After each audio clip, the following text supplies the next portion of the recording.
It's been quite the interesting process that we've been going through here, trying to figure out just exactly what the facts are involving the rifle range expansion. There have been a lot of questions, and slowly but surely we're coming and finding the answers to those. The bottom line is nobody around here has complained about the shooting range in the past.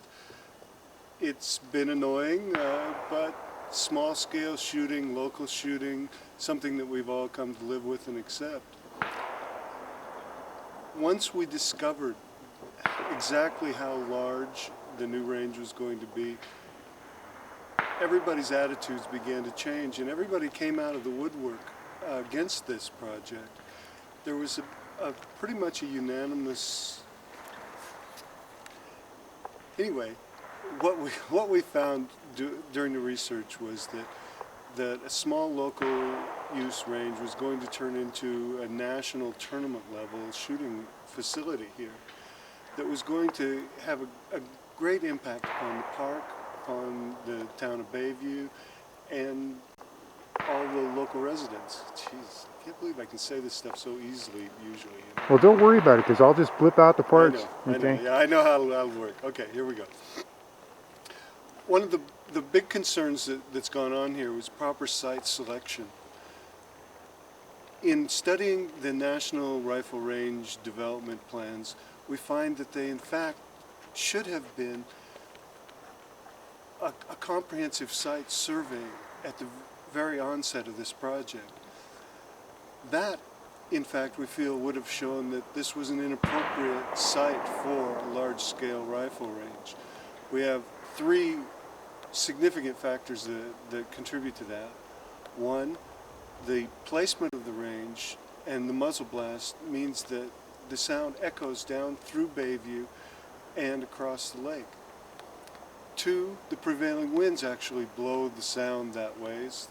And the third thing is, I don't remember. Well, Mike, you might talk to about how many positions it's going to be, the people that are going to be using it.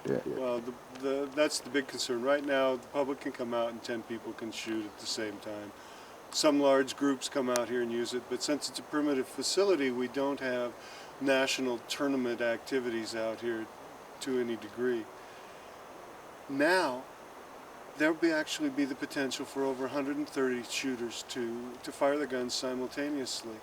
The compounding noise of that will, we are certain, have an increasingly detrimental effect on the quality of life in the surrounding area.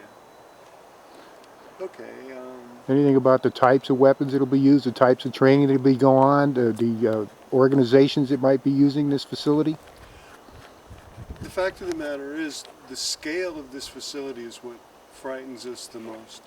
It surely will attract large-scale national shooting tournaments, the development of local shooting clubs, which we don't have a problem with. The problem we have is the site and the location. Farragut State Park can host up to 40 different recreational activities, many of which will be substantially impacted by shooting. Shooting in and of itself is fine. Shooting in a highly noise-sensitive area is a whole nother issue that needs to be addressed. It needs to be addressed publicly and openly so that the facts of this issue come out and are placed before the public, and so that the public can help make the decision on exactly how extensive this facility should be. I actually believe that an upgrade to this facility is in order, that it can be done in a way that's relative to the local use, even some regional use, but to imagine having 100 shooters simultaneously throughout the weekend right next to one of Idaho's premier state parks and impacting over $100 million worth of private property is totally unacceptable. They need to find the right place, the right location for this facility.